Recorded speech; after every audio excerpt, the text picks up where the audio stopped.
নমস্কাৰ। আমি আজি আলোচনা কৰিবলৈ ওলাইছো এক্ৰছ এণ্ড এলঙৰ ব্যৱহাৰ সম্পৰ্কে। মানে এক্ৰছ মানে ক'ত ব্যৱহাৰ কৰা হয় বা এলং ক'ত বা কেনেধৰণে ব্যৱহাৰ কৰা হয় সেই বিষয়ে আলোচনা কৰিবলৈ ওলাইছো।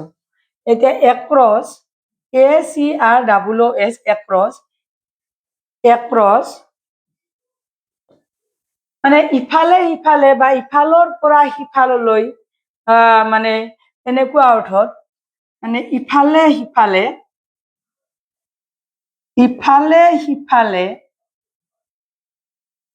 সিফালে বা ইফালৰ পৰা সিফাললৈ ইফালৰ পৰা সিফাললৈ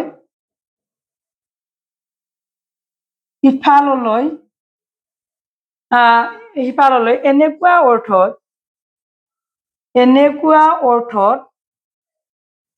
অৰ্থত এক্ৰছ ব্যৱহাৰ কৰা হয়। এক্ৰছ ব্যৱহাৰ কৰা হয়। যদি আমি ইফালে সিফালে বা ইফালৰ পৰা সিফাললৈ এনেকুৱা অৰ্থ বুজাও তেতিয়াহ'লে এক্ৰছ শব্দটো ব্যৱহাৰ কৰা হয়। উদাহৰণস্বৰূপে আমি এনেধৰণে ক'ব পাৰো যেনে ধৰক আমি দে আৰ সেইলিং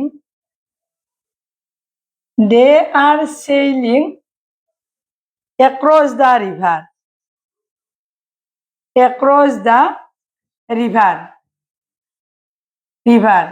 নদীখনৰ ইফালে সিফালে চলাই থকা বুজাবলৈ এনেধৰণে মানে এক্ৰছ ব্যৱহাৰ কৰা হয়। নাইবা আন এটা উদাহৰণ দিবলৈ বিচাৰিছো ঠিক এনেধৰণৰ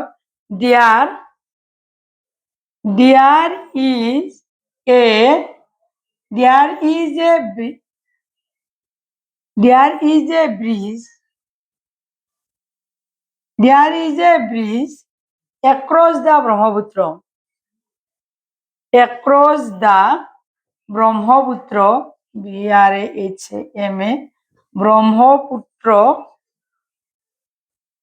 Brahmaputra across the Brahmaputra near Guwahati.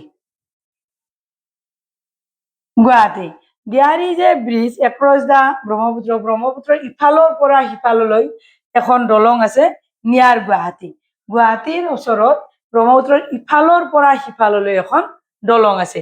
এই ক্ষেত্ৰত আমাৰ এক্ৰছ ACROSS এক্ৰছ ব্যৱহাৰ কৰা হয়। এতিয়া আমি এলং ক'ত ব্যৱহাৰ কৰে সেই বিষয়ে ক'বলৈ ওলাইছো।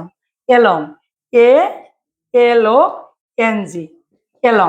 এলং শব্দটো মানে পোনে পোনে, ঠিক এনেধৰণে পোনে পোনে বা আগলৈ বা কাষে কাষে বুজাবলৈ মানে এলং ব্যৱহাৰ কৰা হয়।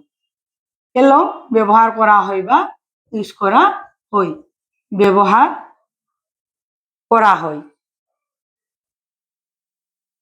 যেনেকে এক্ৰছ আছিল ইফালৰ পৰা ইফালে বা ইফালে সিফালে, এইটো হৈছে পোনে পোনে হ'ব নাইবা আগলৈ হ'ব নাইবা কাষে বুজাবলৈ মানে এলং ব্যৱহাৰ কৰা হয়। উদাহৰণস্বৰূপে মানে যেনে আমি একে উদাহৰণ এটা দিব বিচাৰিছো they are sailing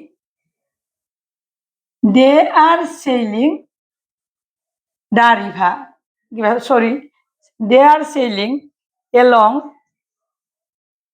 the river they are sailing along the river ইহঁতে পোনে পোনে মানে নদীৰ চেইলিং কৰা বুজাইছে এইটো এলং ব্যৱহাৰ কৰিলে বা কাষে ঠিক এনেধৰণৰ এইটো মানে যদিও একে ধৰণৰ এক্সাম্পল লৈছো কিন্তু অৰ্থটো বেলেগ হৈছে।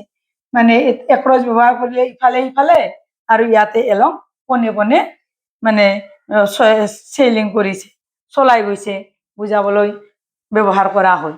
আন এটা উদাহৰণ দিলে আমাৰ আকৌ বুজিবলৈ সহজ হ'ব। ঠিক এনেধৰণে draw a line,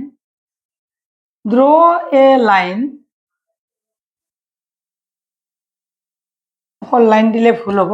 draw a straight line,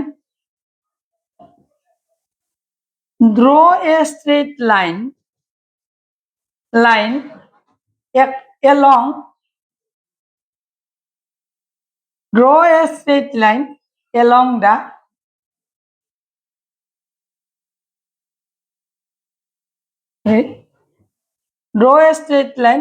the paper. এইটোৱে বুজালো মই পেপাৰ। ঠিক এইটো আমি ষ্ট্ৰেইট লাইন এলং দা পেপাৰ মানে পেপাৰখনৰ পোনে পোনে বুজাইছে। এইটোৱে যদি আমি এক্ৰছত বুজাওঁ এনেধৰণৰ, সৰি, draw a straight line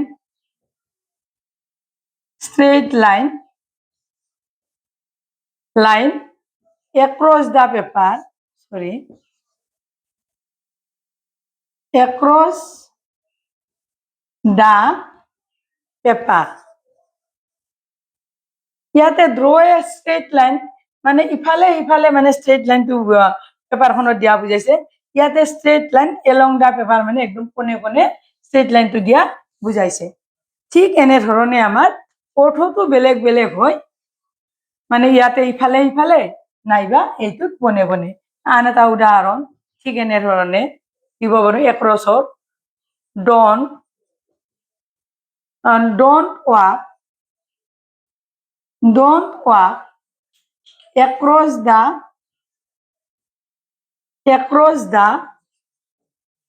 road. Don't walk across the road, ৰাস্তাটোৰ ইফালে ইফালে নদৌৰিবা, দৌৰি নদৌৰিবা। ঠিক এনেধৰণৰ এক্ৰছ ব্যৱহাৰ হয়। বা go আমি এনেধৰণে লিখিব পাৰোঁ। আন এটা এলঙৰ এনেধৰণে দিব পাৰোঁ, there are rows of all trees along the river bank বা road, along the road বা along the river bank দিলো, river bank। ইয়াতে মানে গছবিলাকৰ মানে কাষে কাষে, ৰিভাৰৰ কাষে কাষে মানে গছৰ শাৰী বুজাইছে। ইয়াতে don't walk across the road, ৰাস্তাটোৰ ইফালে সিফালে নদৌৰিবা। ঠিক এনেধৰণে আমাৰ ইফালে সিফালে নাইবা ইফালৰ পৰা সিফাললৈ বুজাবলৈ আমাৰ মানে এক্ৰছ ব্যৱহাৰ কৰা হয়, নাইবা পোনে পোনে বা কাষলৈ বা আগলৈ বুজাবলৈ আমাৰ এলং ব্যৱহাৰ কৰা হয়। মোৰ চেনেলটো মানে প্ৰতিভা এডুকেশ্যনেল মেটাৰ চেনেলটো ছাবস্ক্ৰাইব কৰিব, ভিডিঅ'টোত লাইক লগতে কমেণ্টছ আৰু শ্বেয়াৰ কৰিবলৈ মই অনুৰোধ জনালোঁ, যাতে মোৰ চেনেলটো গ্ৰথ হয়। মানে চেনেলটো একেবাৰে গ্ৰথ হোৱা নাই, গতিকে মই সকলোকে অনুৰোধ জনালোঁ যেন সকলোৱে মোক ইয়াতে এটা সঁহাৰি জনায়। আজিলৈ ইমানে, নমস্কাৰ।